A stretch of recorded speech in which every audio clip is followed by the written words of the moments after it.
Assalamualaikum warahmatullahi wabarakatuh. Alhamdulillahirrabbilalamin. Bapak Ibu, pada kesempatan yang baik ini kita dapat berjumpa kembali. Bagaimana kabarnya Bapak Ibu? Semoga sehat selalu dan semoga selalu dilancarkan dalam urusan rezekinya. Dan pada kesempatan yang baik ini juga kita nanti akan kembali membagikan sebuah informasi Bapak Ibu. Kali ini ada sebuah informasi mengenai surat edaran Menpan RB terbaru tentang pendataan pegawai non-ASN di lingkungan pemerintah pusat maupun di lingkungan pemerintah daerah. Sebelum kita lanjut ke informasi, bagi rekan-rekan yang belum bergabung pada channel ini bisa manfaatkan untuk subscribe terlebih dahulu dan bisa aktifkan notifikasi loncengnya agar tidak ketinggalan dengan info-info terbaru seputar P3K, dan mudah-mudahan apa yang kita bagikan pada kesempatan kali ini ada manfaatnya untuk kita semua. Baik Bapak Ibu, kita langsung ke informasinya. Jadi Menteri Pendayagunaan Aparatur Negara dan Reformasi Birokrasi Menpan RB kembali menerbitkan surat edaran terbarunya. Surat edaran Menpan RB nomor sekian tertanggal 22 Juli 2022 mengenai pendataan pegawai non-ASN. Surat edaran yang ditandatangani pelaksana tugas Menpan RB yaitu beliau Bapak Mahfud MD sebagai tindak lanjut surat edaran Menpan RB nomor sekian tertanggal 31 Mei 2022 tentang status kepegawaian di lingkungan instansi pemerintah pusat dan daerah. Surat edaran Menpan RB 31 Mei mengimplementasikan peraturan pemerintah nomor 49 tahun 2018 tentang manajemen P3K yang mewajibkan status kepegawaian di lingkungan instansi pemerintah terdiri dari dua jenis kepegawaian saja.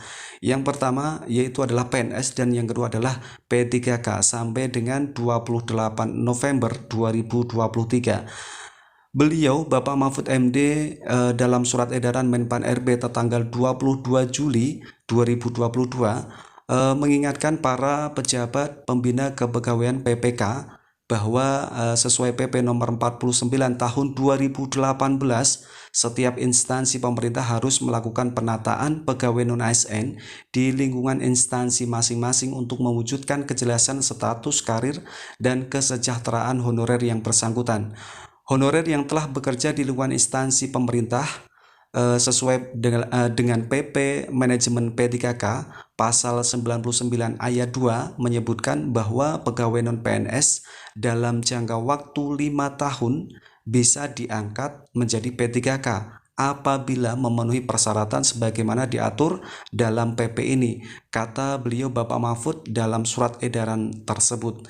Untuk pemetaan honorer, beliau Bapak Mahfud meminta para PPK melakukan langkah-langkah sebagai berikut. 1. Melakukan inventarisasi data pegawai non-ASN atau honorer sesuai dengan ketentuan dan menyampaikan data yang dimaksud ke Badan Kepegawaian Negara atau BKN paling lambat pada tanggal 30 September 2022. Yang kedua, penyampaian data honorer harus disertai dengan surat pernyataan tanggung jawab mutlak atau SPTJM yang ditandatangani PPK.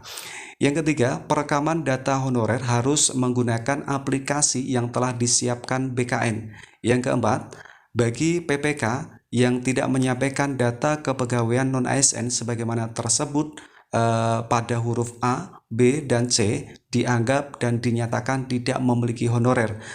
Yang kelima, selanjutnya untuk kelancaran pemetaan data honorer agar para PPK berkoordinasi dengan BKN dalam pelaksanaannya. Deputi Bidang Sistem Informasi Kepegawaian BKN Bapak Suharmen membenarkan surat edaran pendataan honorer tersebut. Saat ini BKN masih menyiapkan sistem pendataan pegawai non-ASN yang berlaku baik untuk honorer K2, non K2, pegawai tidak tetap atau PTT maupun istilah lainnya. Pendataan honorer ini merupakan amanat Menpan RB yang berlaku untuk seluruh honorer tanpa terkecuali, dan ini akan menjadi database terbaru honorer, pungkas beliau.